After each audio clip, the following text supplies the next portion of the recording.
Hello and welcome back, everybody. I'm the Rambling Director, and welcome to episode 2 retrospective of Friendship is Magic.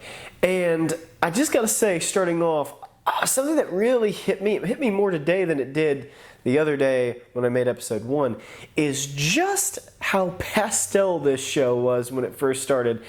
It was very light, and as the show went on, the colors got progressively more neon and more dark and more contrasty, and but all the shades in between. It's very pastel starting off. So first off, we come right back in on Nightmare Moon, who is getting ready to terrorize everybody. The sun is not coming back. Night is going to last forever. And she immediately calls them, "You little fools." And I assume that was meant to be like a pun, like instead of fools, she says foals. Or maybe she's calling them children, like compared to her, they are children. It was really unclear, that little pun, and I think that's why they did not continue using that pun very much more after this. This episode, and the first episode as well, I don't think I mentioned it, but they are much more flashy, and I don't mean like glitzy, I mean they look more like they were done as Flash animations, and they were done with Flash, so that makes more sense.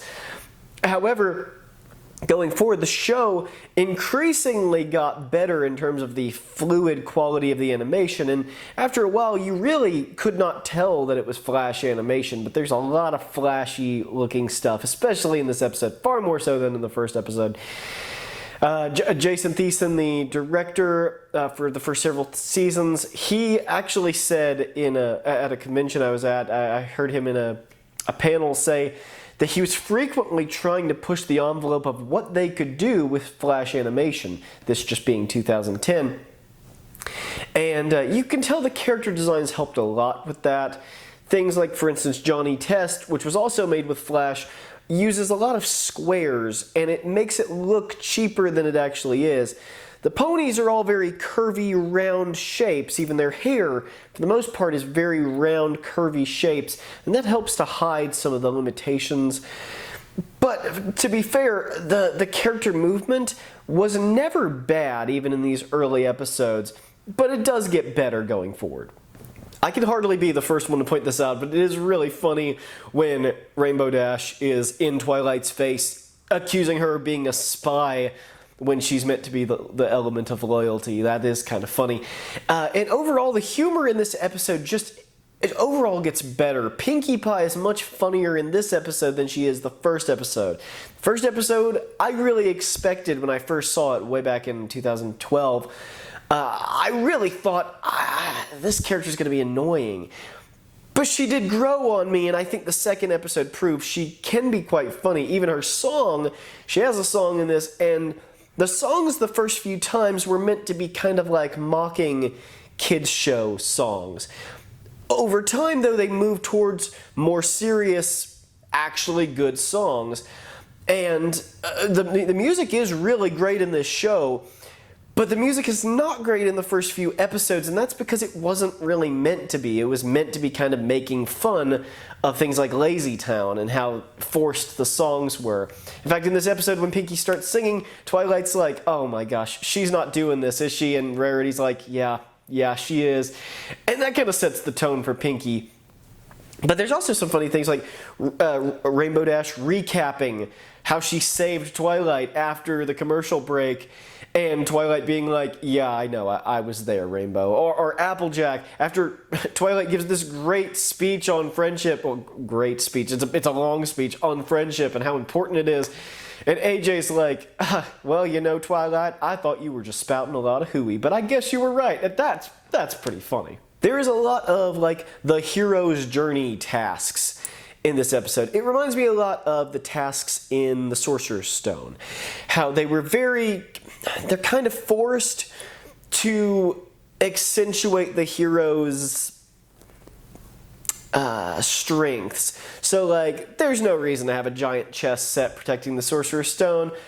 Clearly, it did not stop Quirrell and Voldemort from getting past it, but it was there because Ron needed to show those skills, right? So in the same way, we see the 5 friends of Twilight acting out their elements. So Fluttershy gets the chance to be kind, Rarity gets the chance to be generous, and a lot of that is handled very well, particularly Fluttershy. Rarity's is extremely funny. I've always gotten a kick out of it. I think it's very funny. Stephen Magnet, the sea serpent, I can't talk today. He's a very funny character. A little stereotypy, but I think most of us have known somebody like Stephen Magnet, so it's not like an unrealistic stereotype. He's a very funny character. I like him. He comes back in season 5. So that's kind of fun. I would have liked, actually, when Rarity gives up her tail, she cuts off her tail as a sacrifice to help Stephen Magnet because half of his mustache is missing. I would have liked if she'd used her magic to turn that orange so it matched the other side of his mustache. As it is, when we leave him, he just has half a purple mustache. It is a little weird, because I feel like Rarity, of all the things she would know, she should know a spell to dye people's hair, right? Side note to everything else, I saw a Polly Pocket commercial while watching this, because I was watching it on YouTube. I didn't even know they still did Polly Pocket commercials, all right? And it was the cheapest, like, vlog-style commercial I've ever seen. Maybe they cut it from an actual vlog, but man, toy commercials have gone downhill since I was a kid, because toy commercials used to be, like, the best commercials. In addition, Applejack's little hero task is probably the one I like the least, because she's like, just let go, trust me, you'll be fine. And Twilight's like, that's not true. That always cracked me up, for not good reasons. And then she lets go, and Rainbow and Flutters catch her. But I always thought that moment just needed another rewrite. Applejack should have said something more like, "Our friends will catch you," and Twilight's like, "I don't know how can I be sure that's true?" Or something a little bit better. I'm not making a great case that I could have done it better, but like she could have been like, "I can't trust you guys. I've not known you long enough." Something like that.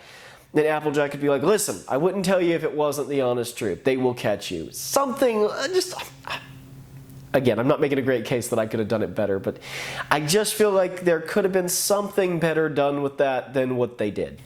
The flaws in this episode are much more noticeable than they are later on in the series. For instance, everybody leaving and then immediately coming back into the room when Twilight shouts for help. There was just no reason for them to leave. That was just a contrivance to get them out of the room. Flaws like that are more noticeable, as well as flaws with the animation, as I stated before. But I can't really hold that against a show that I know for a fact has fantastic animation. By the end of this season, it's good, and by season like 4 and 5, it's fantastic. It is wonderful animation, especially considering the limitations of the software they're using. And the editing in this episode is really, really good.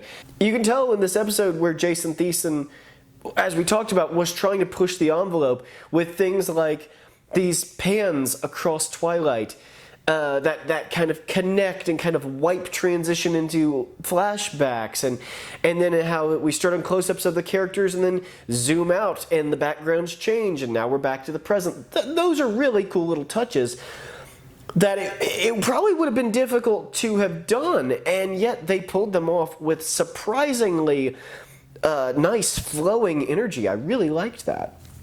And I think I said before, I think it's fun that the elements that they're known for are elements they actually struggle with. So as soon as they are awarded their elements of harmony and they officially are like the spirit of those elements, Rarity immediately is like, "Oh, my beautiful tail, I'll never part with you again." That's quite funny. So they defeat Nightmare Moon by the magic of friendship, as you would imagine. The spark that reveals the 6th element, which is Twilight's element, the element of magic, is it's quite a cool little idea. It's predictable, but it's a cute little idea, and I particularly like that idea because friendship is kind of a cool thing when you think about it. Like, it in no way goes along with our evolution. Really, like, allying for the sake of survival is not the same thing as developing familial relationships with people outside of your family. Friendship is kind of a magical thing. It is kind of a crazy thing that we would have that. And so, I really like that element of the show.